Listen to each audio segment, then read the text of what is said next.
نبی پاک صلی اللہ علیہ وآلہ وسلم آپ کی جو مبارک آل پاک اور جو آپ کی مبارک اصحاب پاک کی جماعت ہے، ان سب کو اگر دیکھا جائے تو شاید ہی کوئی بندہ ایسا ہو جس کو اللہ نے کسی امتحان میں نہ آزمایا ہو، اور ان پر اللہ کا فضل یہ رہا کہ جو بھی امتحان آیا اللہ رب العزت نے ان کو ثابت قدمی نصیب فرمائی ہے۔ آپ دیکھیں مسلمانوں کو ابتدا میں جب کلمہ پڑھا تو تقریباً 13 سال نبی پاک علیہ السلام مکہ شریف میں رکھے، تقریباً 13 سال مکے کے انتہائی تکلیف دہ سال تھے، جس میں 3 سال شعب ابی طالب کے تھے، جس کے اندر ہر قسم کا بائیکاٹ کیا گیا تھا، سوشل بائیکاٹ جس کو کہتے ہیں، اور ہماری پنجابی میں کہتے ہیں حکا پانی بند کر دینا، ٹھیک ہے، حکا پانی بند کر دیتا، بالکل کوئی نہیں بولتا تھا۔ لیکن اس دور میں بھی جتنے نبی پاک علیہ السلام کے ساتھ کلمہ پڑھنے والے احباب تھے، ان سب نے ثابت قدمی کا مظاہرہ فرمایا۔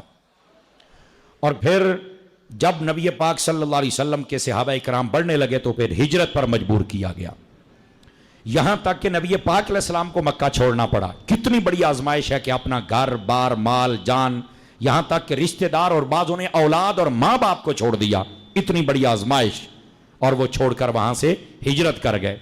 پہلے حبشہ کی جانب ہجرت، پھر مدینہ کی جانب ہجرت ہوئی۔ لیکن جب مدینہ شریف میں پہنچے تو اس وقت بھی آزمائشوں کا سلسلہ تو تھا، کیونکہ جتنی جنگیں ہوئی ہیں نبی پاک کے دور رسالت، 23 سالہ دور رسالت ظاہری طور پر تھا، ابھی بھی حضور کا ہی دور رسالت ہے، لیکن ظاہری طور پر 23 سال تھے۔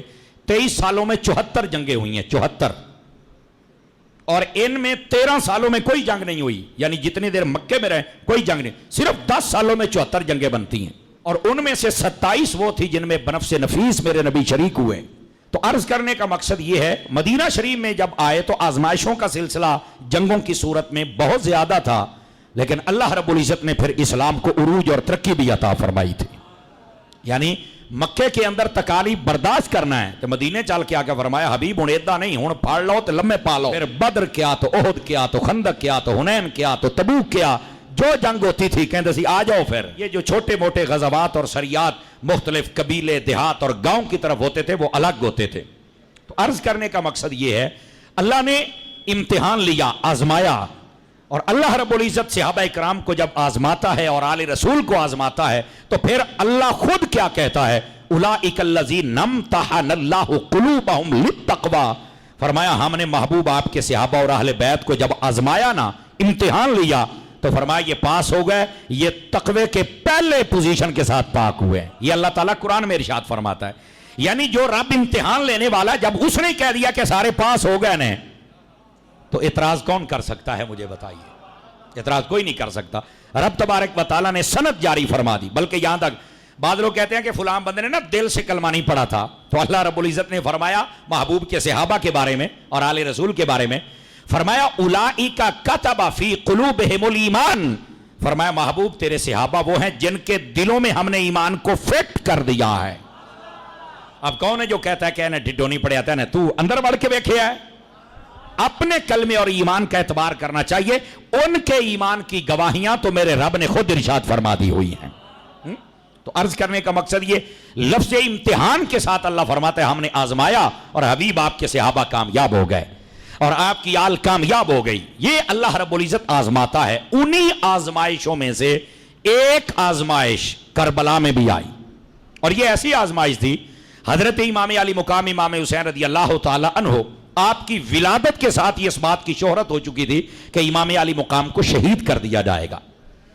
حضرت امام علی مقام رضی اللہ تعالی عنہ آپ جب پیدا نہیں ہوئے تھے تو آپ کی چچی ہے نبی پاک علیہ السلام کی چچی، ان کا نام ہے حضرت ام الفضل رضی اللہ تعالیٰ عنہ، حضرت عباس کی بیوی ہیں۔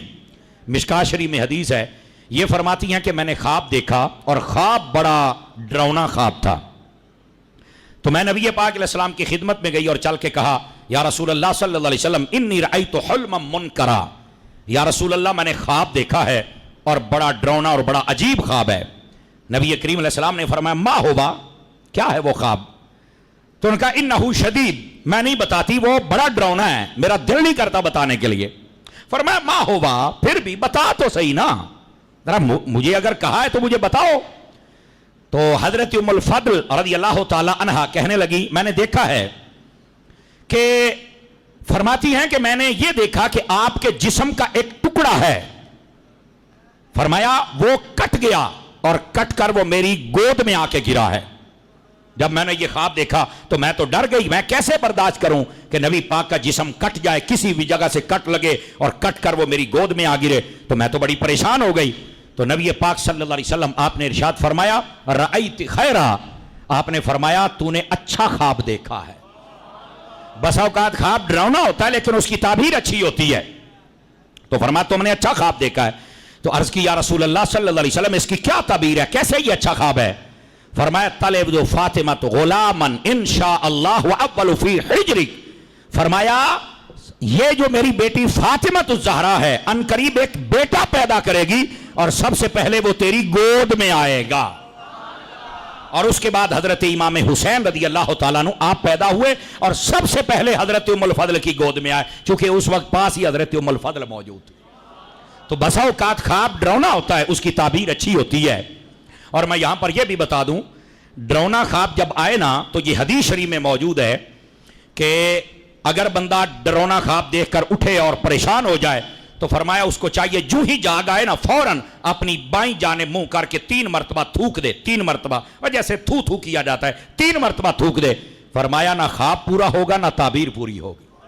یہ حدیث شریف میں بتایا گیا ہے۔ اور ویسے بھی ڈراؤنے خواب اکثر اس لیے آتے ہیں کہ ہم غافل ہو کے سوتے ہیں، عمومی طور پر ہمارے تخیلات اور سارا دن کی جو لڑائیاں جھگڑے فتنے فساد اور ایک دوسرے کو ہم دھمکیاں دیتے ہیں، یہ اسی کا اثر ہوتا ہے۔ عمومی طور پر وہ ایک ڈراؤنے خواب آتے ہیں عمومی طور پر، لیکن اگر آ جائیں تو ٹینشن لینے دی لوڑ نہیں۔ آپ کو بتا دیا گیا کہ ڈراؤنا خواب آ جائے تو پھر آپ نے کرنا کیا ہے۔ پہلی بات یہ، اور دوسری بات یہ ہے کہ بس اوقات خواب بڑا عجیب ہوتا ہے اور اس کی تعبیر اچھی ہوتی ہے، لیکن یہ تو عالم بندے کو پتا ہے نا، یہ جاہل کو تو پتہ ہی نہیں ہوتا۔ جیسے وہ جیل میں کوٹھے والی سرکار ہے، اس کو باندھا ہوا ہے، تو اس نے نا ایک حضرت امام اعظم پر اعتراض کیا ہے، خواب ہے جی امام اعظم کا، تو امام اعظم نے تو گستاخی کر دی ہے۔ انہوں نے خواب کیا دیکھا؟ خواب یہ دیکھا کہ نبی پاک صلی اللہ علیہ وسلم آپ کے جسم کے اعضاء اکٹھے کر رہے ہیں، تو کہا یہ تو گستاخی ہو گئی نبی پاک کی۔ تو میں نے کہا یہ ام الفضل نے دیکھا نبی پاک کے جسم کا ٹکڑا کٹ گیا، یہ گستاخی نہیں ہوئی؟ یہ بھی تو جسم کٹ گیا نا، کیا یہ گستاخی نہیں ہے؟ تو اب ذرا سنیے اس بات کا جواب کیا ہے۔ خواب جتنا مرضی ڈراؤنا اس کی تعبیر بس اوقات اچھی ہوتی ہے، لیکن ایسے جاہلوں کو نہیں پتا ہوتا نا، یہ جو جاہل ہوتے ہیں ان کا اصل حقیقت کے ساتھ تعلق ہی نہیں، جب حقیقت کے ساتھ تعلق نہیں تو ان کو کیا پتا اصل مسئلہ کیا ہوتا ہے۔ تو یہ اعتراض کرتا ہے اے جی تواڈے امام نے گستاخی کی تھی ہے۔ میں نے کہا بکواس بند کرو، جب تمہیں پتہ ہی کسی بات کا نہیں ہے تو بک بک کرنے کی کیا ضرورت ہے؟ حضرت ام الفضل نے خواب نہیں دیکھا، اور کیسا ہے، کیا گستاخی کا فتویٰ لگاؤ گے؟ کمرے میں بیٹھ کر بک بک شروع کر دیتے ہیں۔ تو جو حضرت امام اعظم رضی اللہ تعالیٰ عنہ آپ نے دیکھا نا کہ میں نبی پاک کے جسم کے اعضاء اکٹھے کر رہا ہوں، تو اس کا مطلب یہ تھا کہ آپ دین مصطفیٰ کے مسائل اکٹھے کر کے امت کو عطا فرمائیں گے۔ حضرت امام بخاری رحمت اللہ تعالی علیہ، اے جڑیاں کہنا میں آ کتاباں نوں ماننا، اے پڑھ بخاری دے وچ کی لکھی ہویا ہے، اس کا مقدمہ پڑھو، بخاری کے تذکرے پڑھو۔ اس میں لکھا امام بخاری رحمت اللہ تعالی علیہ آپ نے ایک مرتبہ خواب دیکھا کہ نبی پاک علیہ السلام کے جسم پر میں کسی مکھی کو نہیں بیٹھنے دے رہا، میں مکھیوں کو ہٹا رہا ہوں۔ یہ خواب دیکھا ہے۔ امام بخاری پر بھی فتویٰ لگاؤ گے؟ تو جب پوچھا کہ اس کی تعبیر کیا ہے تو فرمایا اس کی تعبیر یہ تھی کہ نبی پاک کی حدیثوں میں سے جو صحیح ہیں وہ الگ کروں گا، اور جن میں کسی قسم کا سکم ہے ان کو الگ کروں گا۔ نبی پاک کی صحیح حدیثیں جمع کرنے کے لیے مجھے یہ خواب دکھایا گیا تھا۔ اب خواب جیسا بھی ہو تعبیر اس کی ایک الگ ہوتی ہے، اور یہ ایسے بک بک کر گئے۔ بس اس کو موقع چاہیے بزرگوں پہ بھونکنے کے لیے، پتہ نہیں بزرگوں نے اس کا نقصان کیا کیا۔ اس واسطے ایسے بزرگوں کے جو دشمن ہوتے ہیں ان کو اس حدیث سے سمجھنا چاہیے کہ جب امام پاک رضی اللہ تعالی عنہ آپ نے ابھی پیدا ہونا تھا تو اس سے پہلے حضرت ام الفضل کو خواب دکھایا گیا، اور خواب بھی کیسا تھا کہ جسم کا ٹکڑا کٹ گیا ہے۔ تو کیا گستاخی کا فتویٰ لگاؤ گے؟ تعبیر تو دیکھو، جب جاہل کے پاس علم نہیں ہے تو بک بک شروع کر دیتا ہے۔ تو خدا ایسوں کو ہدایت عطا فرما دے۔ ویسے جتنی گستاخیاں کی ہیں مجھے لگتا نہیں اس کو ہدایت ملے گی، اور بڑی گندی اور بری موت آئے گی اس کو۔ اور میں کہتا ہوں کہ اگر توبہ اس کے نصیبوں میں ہے تو اللہ جلدی توفیق دے دے، اور اگر نہیں ہے تو اللہ اس کو ایسے برباد کر کے مارے نا جیسے یزید کو مارا تھا۔ وہ بھی عبرت کا نشان بنا. اور یہ جو کمرے میں بیٹھنے والے یزید ہیں اللہ ان کو بھی ایسے برباد کرے. کیا متفق ہیں آپ اس بات سے؟ ان کو مرنا ہی ایسے چاہیے.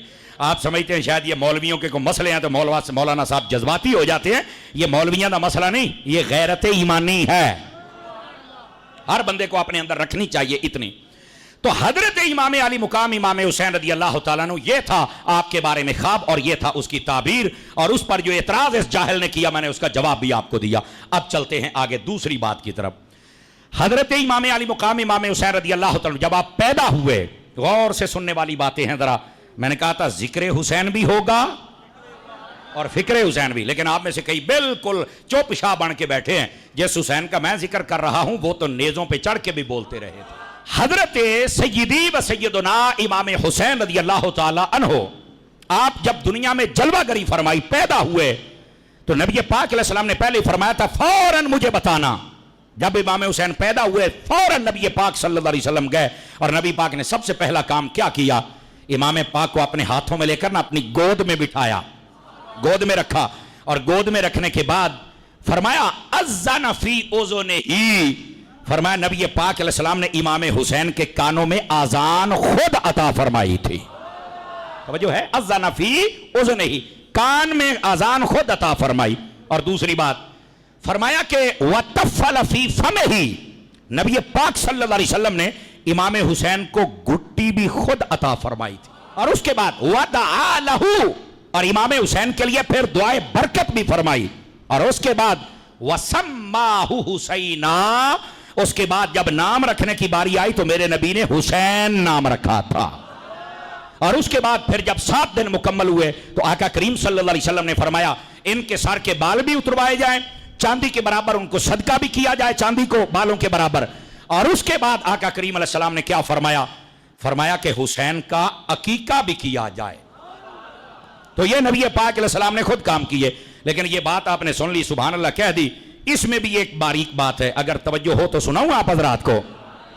ادھر دیکھیں میرے عزیز میرے بھائی, صوفیانہ نکتہ یہاں یہ ہے, جب بھی کوئی بندہ پیدا ہوتا ہے تو اس کے کان میں آذان دی جاتی ہے. اچھا 3 مرتبہ آذان دی جائے تو یہ زیادہ برکت ہے.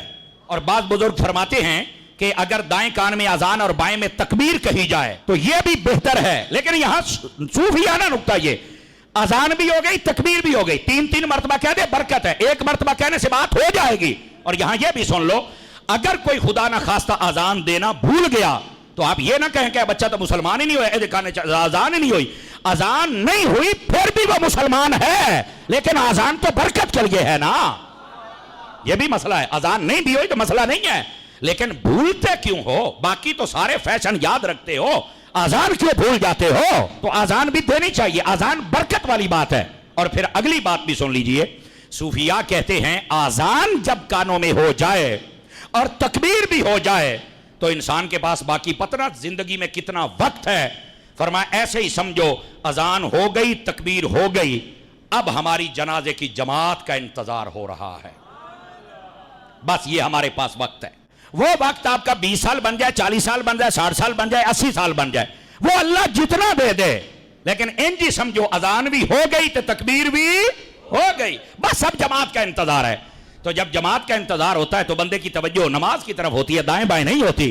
فرمایا جدو سانو پتہ ہے کان چ بانگ بھی ہو گئی تکبیر بھی ہو گئی تو پھر توجہ ایڈی دنیا نہ کر کے اپنی جماعت ہی بھول جاویں یار. اچھا پہلی بات یہ, اور دوسری بات یہ ہے میرے بھائی, آپ نے کبھی سنا ہوگا یہ عمومی طور پہ کہا جاتا ہے کہ یار اذان دینے والا خوبصورت ہو نا, خوبصورت اذان دے, نماز پڑھن نو دل کردا ہے. اسی واسطے یہ قرآن پڑھنے کے بارے میں بھی نبی پاک نے فرمایا کہ قرآن جب پڑھا جائے تو سر لگا کے پڑھا جائے. من لم یتغن بالقرآن فلیس منا, نبی پاک علیہ السلام نے فرمایا جو قرآن پڑھے اور سر نہ لگائے وہ ہم میں سے نہیں ہے. قرآن کو ذرا طرز لگایا کریں, سر لگایا کریں, اچھے انداز سے پڑھا کریں, جیسی بھی ہے لگایا کرو. عرض کرنے کا مقصد یہ قرآن کو سر سے پڑھنے کا. اسی طرح یہ جو اذان ہے یہ بھی اچھے انداز کے ساتھ دینی چاہیے. اچھا یہ جو اذان اگر خوبصورت دینے والا ہو تو نماز پڑھنے والے کا دل کرتا میں چل کے نماز پڑھوں. میں نے کہا آج ایک اذان مصطفیٰ دے رہے ہیں اور کربلا میں نماز حسین نے ادا کر کے دکھائی ہے. اگر اذان دینے والے بڑے کمال کے ہیں تو نماز پڑھنے والے نے بھی کمال ہی کر کے دکھایا ہے نا. اذان اگر نبی پاک علیہ السلام نے دی ہے تو ظاہر سی بات ہے اس کے بعد پھر نمازی نماز بھی تو پڑھتا ہے نا. صدقے جاؤں اذان دینے والے پر اور صدقے جاؤں پھر نماز پڑھنے والے پر. میرے نبی نے اذان دی ہے حسین کے کان میں اور حسین نے پھر نماز پڑھنے کا بھی حق ادا کر دیا. سبحان اللہ. تو اس واسطے یہ اس میں نقطہ ہے جو سمجھنے والا ہے. اور پھر اگلی بات بھی بڑی توجہ طلب ہے. نبی پاک نے خود گھٹی عطا فرمائی اور لعاب دہن کے ساتھ عطا فرمائی. گھٹی دینا پتہ سنت کیسے ہے؟ اپنے منہ میں کوئی چیز چبا کے نا میٹھی بالخصوص کھجور وغیرہ تو وہ اپنی زبان اس بچے کے منہ میں ڈالی جائے. یہ بہتر اور سنت طریقہ ہے. اور کئی مرتبہ ایسا حضرت مولا علی شیر خدا کے بارے میں، سیدہ پاک کے بارے میں، حسنین کریمین کے بارے میں اور بہت ساری ہستیاں جن کو نبی پاک نے گھٹی دی ہے. نبی پاک نے کوئی اور چیز نہیں، اپنا لعاب دہن دیا. کیوں؟ ساری کائنات کی مٹھاس ہے ہی مصطفیٰ کے منہ مبارک کے اندر. مصطفیٰ ویسے ہی گھٹی عطا فرماتے تھے. اور آپ کو پتہ ہے یہ جو گھٹی مصطفیٰ کی آپ کا لعاب دہن، اس کی برکت کیا ہے؟ حضرت مولا علی شیر خدا سے جب پوچھا گیا کہ آپ کے پاس اتنا علم کہاں سے آیا، فرمایا بس جب میں پیدا ہوا حضور نے وہ جو گھٹی عطا فرمائی، وہ لعاب میرے سینے میں جب پہنچا تو اللہ نے میرے سینے کو شرح صدر عطا فرما دیا اور ہر چیز واضح ہو گئی میرے اوپر. اچھا پھر اس گھرانے کی شان یہ ہے، سیدہ پاک کو بھی گھٹی میرے مصطفیٰ نے دی ہے، مولا علی کو بھی گھٹی میرے مصطفیٰ نے دی ہے، امام حسن کو بھی گھٹی مصطفیٰ نے دی ہے اور امام حسین کو بھی گھٹی مصطفیٰ نے عطا فرمائی. اس گھرانے کی شان اور برکت ہے میری جان. عزیزان گرامی قدر، اس واسطے اس بات کو سمجھنے کی کوشش فرمائیں کہ اس مبارک گھرانے کو نبی پاک نے کیا کیا شانیں عطا فرمائی ہیں. تو نبی پاک علیہ السلام نے کانوں میں اذان بھی عطا فرمائی اور پھر گھٹی بھی عطا فرمائی. اور اس کے بعد میں یہاں ایک نقطہ اور بھی عرض کرتا چلا جاؤں. یہ جو گھٹی عطا فرمائی نا، یاد رکھو نبی پاک کا لعاب جو ایک مرتبہ چوس لیتا تھا اسے زندگی میں کبھی پیاس نہیں لگتی تھی. حجت اللہ علی العالمین کے اندر علامہ یوسف نبھانی نے ایسے واقعات بہت سارے لکھے. نبی پاک ایک سفر میں جا رہے تھے تو آپ کے ایک صحابی حضرت عامر بن قریب، اگر مجھے میرا حافظہ خطا نہیں کھاتا تو یہی نام لکھا ہوا وہاں پر. تو آپ آئے نبی پاک کے پاس اور آ کے کہنے لگے مفہوماً سنا رہا ہوں، یا رسول اللہ مجھے پیاس بہت لگی ہے، پانی بھی نہیں ہے اور حلق میرا کانٹا ہو چکا ہے، تو مجھے لگتا ہے کہ میرا اب آخری وقت شاید نہ پہنچ جائے، جو حالت بنی ہے. فرمایا پانی نہیں ہے؟ جی ہاں. پیاس بہت ہے؟ جی ہاں. فرمایا ادھر آ. وہ قریب آئے، نبی پاک نے اپنی مبارک زبان نکالی، فرمایا چوس ذرا. وہ کہتے ہیں میں نے ایک مرتبہ چوسی اور اس کے بعد زندگی میں مجھے کبھی پیاس نہیں لگی. میں پانی پیوں نہ پیوں تو نہ پیوں. میں نے کہا جو ایک مرتبہ چوسے اس کا یہ حال ہے. حسین تو صبح شام مصطفیٰ کی زبانیں چوسا کرتا تھا. یہ ہے نبی پاک صلی اللہ علیہ وآلہ وسلم، آپ کی مبارک زبان کا کمال. اسے میں کہتا ہوں امام حسین نے تو کربلا میں پانی کی طرف توجہ کی ہی نہیں. اچھا بعض لوگ یہاں تک کہتے ہیں جی آپ نے حضرت علی اصغر کو اٹھایا اور چل کے پانی مانگا. اگرچہ بعض کتابوں کے اندر یہ موجود ہے لیکن میں نے کہا یہ عاشق لوگ کہتے ہم نہیں مانتے. کہا کیوں؟ فرمایا جس حسین نے رب سے نہیں مانگا یزیدیوں سے کیسے مانگے گا؟ سوچنے والی بات ہے نا. وہ جس نے رب سے پانی نہیں مانگا وہ حسین پاک کیسے جناب یزیدیوں سے پانی مانگے گا؟ تو امام علی پاک رضی اللہ تعالیٰ کی شان کو سمجھنے کی کوشش فرمائے بھائی. تو حضرت امام حسین رضی اللہ تعالیٰ عنہ کو اللہ رب العزت نے یہ مقام و مرتبہ عطا کیا جہاں پر یہ نبی پاک صلی اللہ علیہ وسلم کی بیٹی کے بیٹے ہیں. وہاں نبی پاک ان کو اپنا بیٹا بھی کہتے ہیں، اپنا پھول بھی کہتے ہیں، اپنا سبت بھی کہتے ہیں، جنت کا سردار بھی کہتے ہیں. نبی پاک نے ان کو اتنے مقام و مرتبے عطا فرمائے. اور پھر یہ نام رکھنا اور گھٹی، یہ سب برکات یہ آپ کے سامنے اس لیے بیان کی تاکہ ہمارے دلوں کے اندر میرے لجپال حسین کی محبت پیدا ہو جائے. یہ مسئلہ ہے شرعی. جب بندہ خطبہ دے رہا ہو بالخصوص جمعے کا تو کوئی بندہ اپنا خطبہ نہیں چھوڑ سکتا. جب بندہ خطبہ دے رہا ہو تو اپنا خطبہ نہیں چھوڑ سکتا. حدیث شریف میں ہے نبی پاک صلی اللہ علیہ وآلہ وسلم آپ خطبہ دے رہے ہیں، صحابہ کرام بیٹھے اور دیکھا کہ دروازے میں سے حسنین کریمین بالکل چھوٹی عمر میں ہیں. فرمایا کہ وہ چھوٹی عمر میں ہیں اور مسجد میں داخل ہوئے دونوں. اور حدیث کے لفظ ہیں جاء الحسن والحسین وعلیہما قمیصان احمران یمشیان ویاسران. فرمایا حسن و حسین مسجد میں آئے، ان کے اوپر ایک قمیص تھی جو کہ سرخ دھاری دار تھی. چھوٹے چھوٹے آپ بچپن کے عالم میں تھے اور جب چل کے آ رہے ہیں کبھی اٹھتے ہیں گر جاتے، اٹھتے ہیں پھر گرے، اٹھتے ہیں پھر گر جاتے ہیں. نبی پاک علیہ السلام فرماتے ہیں جب میں نے دیکھا فلم اصبر، تو مجھ سے صبر نہ ہو سکا. میں نے کیا کیا؟ حتی قطعت حدیثی، میں نے اپنا خطبہ چھوڑ دیا اور حسن و حسین کو اٹھا کر اپنی گود میں بٹھا لیا تھا. یہ ہے حضرت امام حسین رضی اللہ تعالیٰ عنہ، آپ کی شان اقدس. نبی پاک علیہ السلام نے اپنا خطبہ چھوڑا ہے اور بتایا ہے زمانے والوں کو میرے حسن کی اہمیت کیا ہے، میرے حسین کی اہمیت کیا ہے. صحیح ابن حبان میں یہ حدیث موجود ہے، ویسے مشکات اور بہت ساری کتب کے اندر یہ حدیث موجود ہے. عزیزان گرامی، اب یہاں پر بھی علماء نے ایک نکتہ لکھا ہے.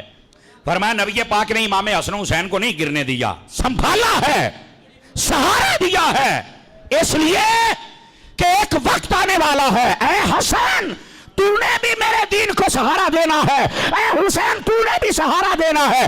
آج میں تمہیں سہارا دے رہا ہوں، تم نے میرے دین کو سہارا دینا ہے. نبی پاک صلی اللہ علیہ وآلہ وسلم آپ ان کو اٹھا کر اپنی گود میں اور یہاں پر میں آپ کو ایک اور بات بھی سناؤں، اٹھانے سے بات ہے تو یہ بھی ساتھ ہی سنیے.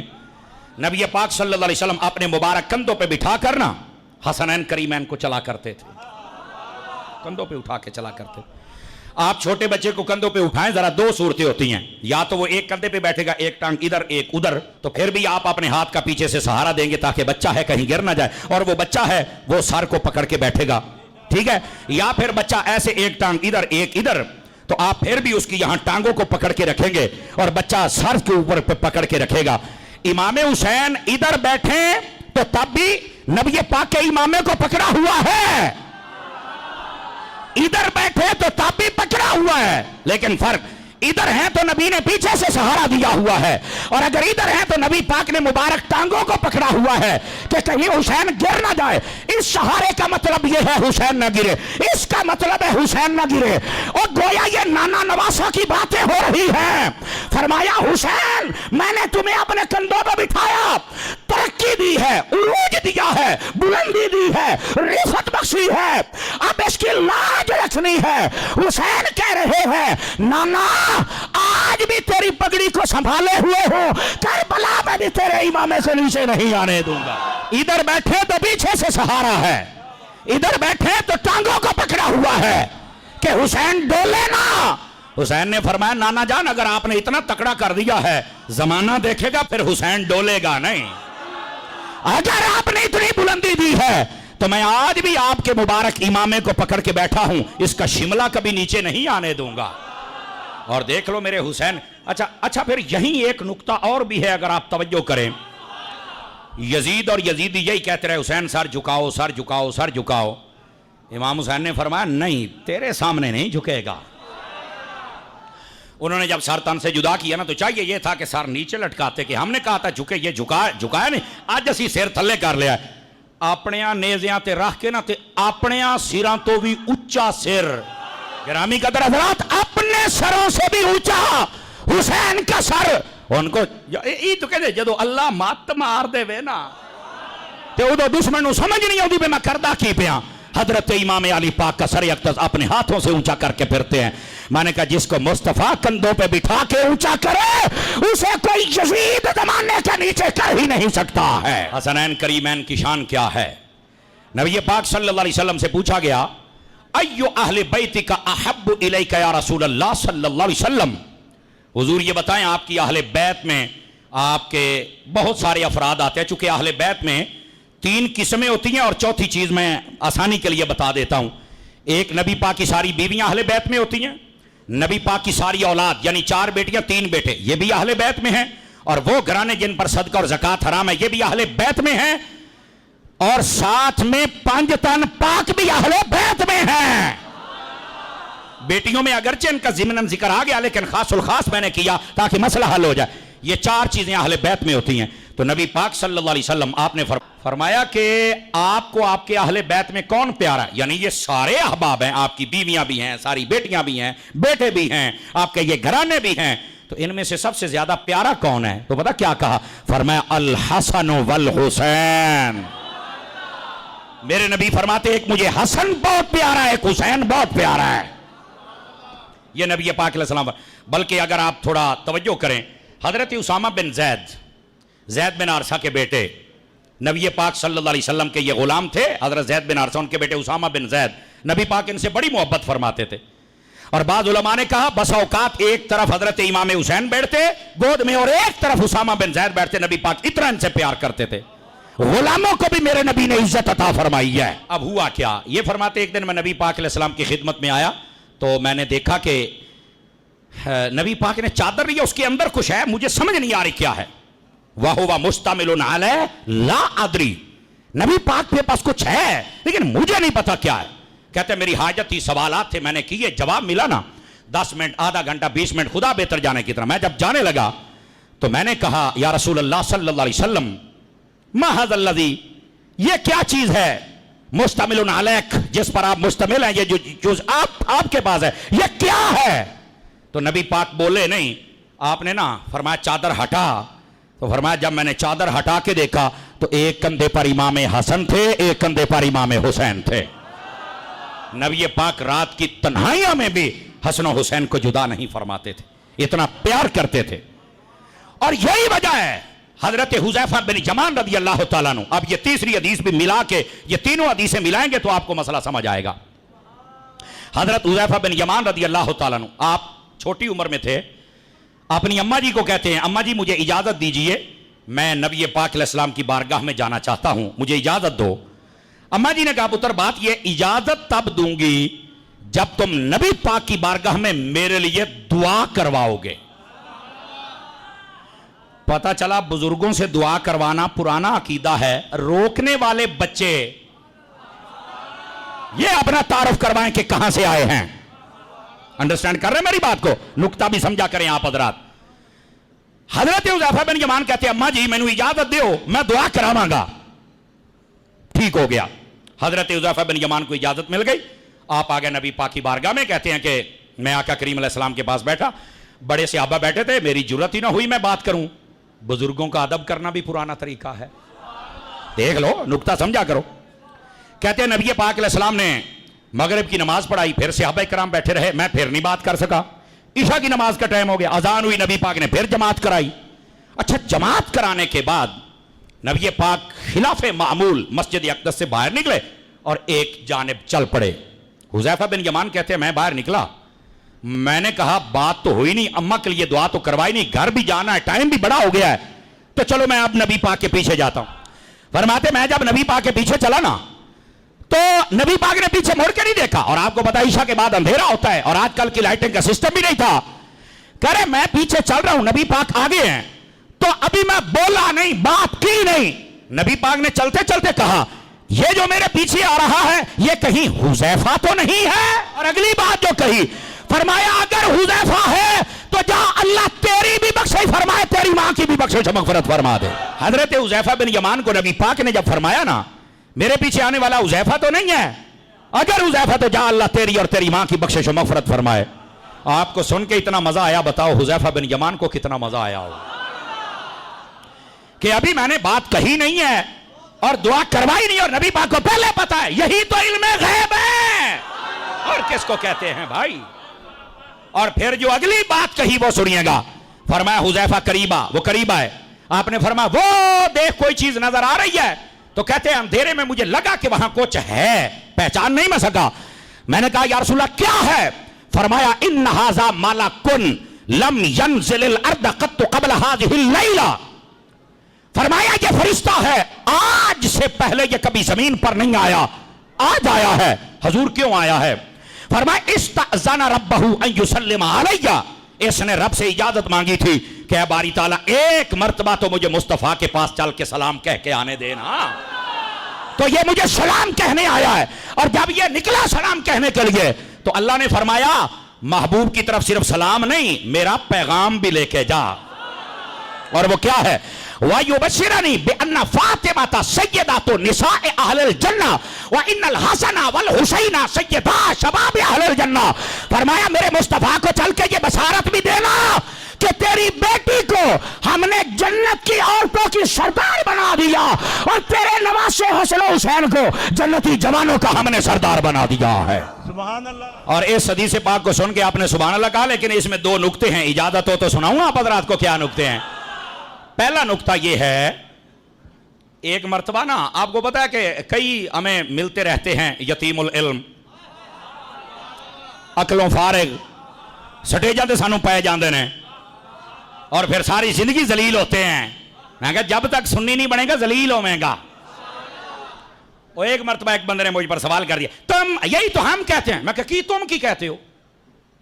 کہندہ رہی ہم یہی کہتے ہیں کہ تم جمعے والے دن سلام پڑھتے ہو تو ویسے الصلاۃ والسلام علیک یا رسول اللہ. دیکھو نا، فرشتہ بھی تو نبی پاک کی بارگاہ میں سلام کہنے آیا نا، تو ہم بھی یہ کہتے ہیں کہ یہاں سلام نہیں پڑھنا چاہیے، مدینے میں چل کے پڑھنا چاہیے.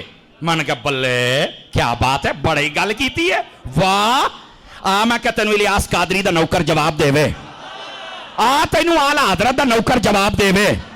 میں نے کہا مجھے ایک بات بتا، یہ فرشتہ جب وہاں تھا جہاں بھی تھا تو وہاں کیا کرتا تھا؟ یہ تو میں نے نہیں پتا. میں کہا پتا ہوں تے سنی نہ ہوں. میں نے کہا میں قرآن سے ثابت کرتا ہوں، فرشتے جہاں بھی ہیں یہ مصطفیٰ کی ذات پہ درود و سلام ہی تو پڑھتے ہیں. تو جتھے بھی سی اوتھے بھی درود و سلام پڑھدا سی. اکھے ہیں گال تھا یار تیری ٹھیک ہے. تو میں کہا ہن میں تینوں دساں بھئی سلام دوروں نہیں کرنا چاہیے تو مدینوں چل کے کرنا چاہیے.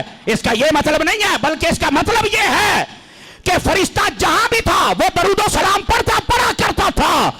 اللہ نے پھر کہا تو جہاں بھی تھا درود و سلام پڑھتا ہے، جا پھر ہم تمہیں مصطفیٰ کی بارگاہ کی حاضری بھی نصیب کر دیں گے.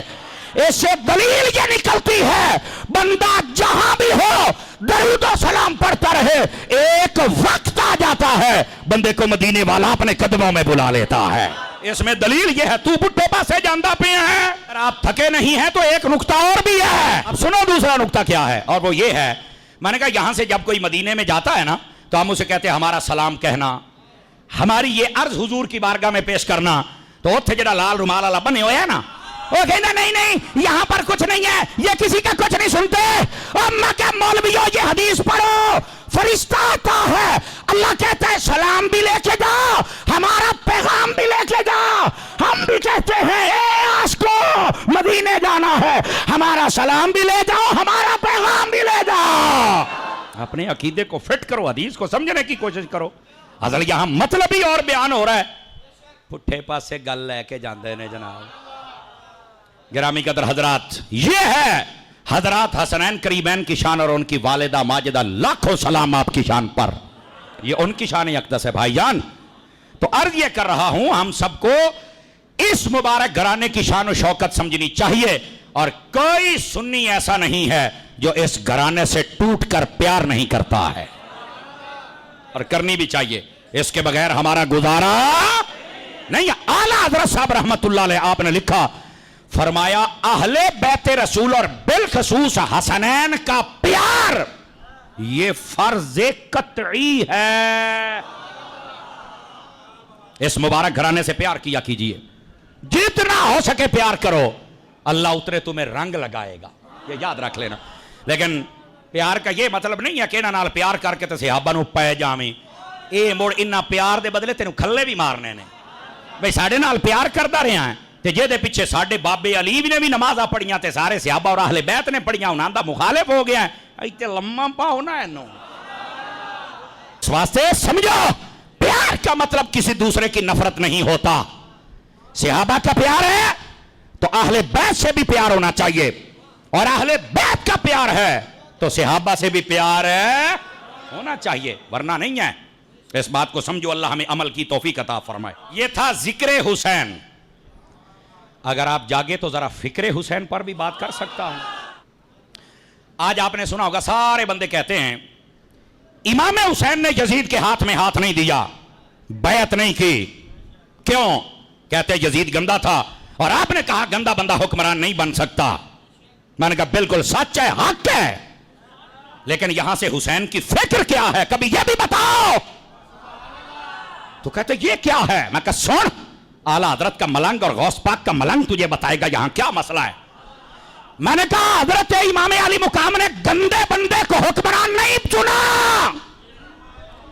آج تم لوگ گندے بندوں کو حکمران کیسے چن لیتے ہو؟ کیا تم فکر حسین پہ ہو؟ مجھے پتا تھا آپ نے ایسے ہی بولنا ہے. یہ پہلا نقطہ ہے. جب بھی انتخاب کیا جائے اچھے بندے کا، جو نظام مصطفیٰ کی بات کرے اس کا، 2 نمبر بندے کو تم اپنا حاکم نہیں بنا سکتے. یہ فکر حسین ہے. آپ نے 2 نمبر بندے کو، یہ بیعت کا مطلب ووٹ تھا. اس وقت ہاتھ میں ہاتھ دے کے ووٹ دیا جاتا تھا، اور آج کے دور میں ٹھپا لگایا جاتا ہے. امام نے فرمایا میں نہیں دوں گا. ہمیں پتہ چلا ہے یہ شریعت کی مخالفت کرتا ہے. شریعت کے مطابق ہو جائے سب ٹھیک ہے، اگر نہیں ہے تو ہم گندے بندے کو حاکم بنا سکتے. تو یہ فکر حسین کا پہلا نقطہ ہے. کیا ہم اچھے بندے کا انتخاب کرتے ہیں یا بندے کا یا گندے بندے کا، یہ فیصلہ آپ نے کرنا ہے. پہلا نقطہ. دوسرا نقطہ بھی آ گیا. تمہارے عقیدے کا مسئلہ ہے. میں نے کہا تھا میں نے آپ کو چیک کرنا ہے، اور وہ یہ ہے امام حسین نے یزید کے ہاتھ میں ہاتھ نہیں دیا کہ یہ گندا بندہ ہے. لیکن میں نے کہا اسی امام حسن اور امام حسین نے حضرت امیر معاویہ کے ہاتھ میں ہاتھ دیا تھا. اور یہ فرق ہے. بتاؤ لوگوں، امام حسن و حسین نے جس یزید کے ہاتھ میں ہاتھ نہیں دیا وہ گندا ہے، ہم اسے نہیں مانتے. اور جس امیر معاویہ کے ہاتھ میں ہاتھ دے دیا ہے وہ اچھا ہے اور ہم مانتے ہیں. اور میری جان، یہ تو کہا جاتا ہے کہ حضرت امام علی مقام نے یزید کے ہاتھ میں ہاتھ نہیں دیا چونکہ وہ گندا تھا. تو میں نے کہا جس کے ہاتھ میں ہاتھ دیا ہے اس کا کون بتائے گا کہ حضرت. اور یہ 20 سال تک صلح چلی تھی. 20 سال تک اپنے دلوں سے بغض نکالو صحابہ کرام کا.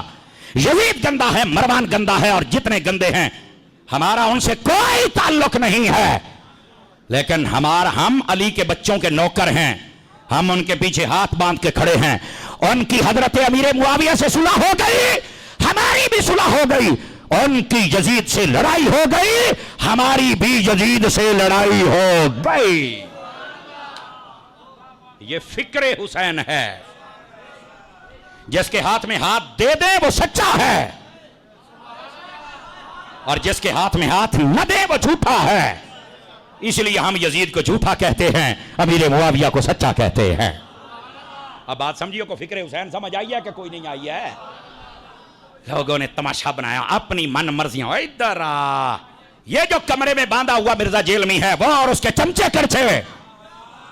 امام حسین نے ان کا جنازہ نکال کے رکھ دیا، بلکہ ویسے ہی مار چھڑیا. جنازہ تو مسلمان دا ہوندا، انہاں دا کتھے ہونا ہے؟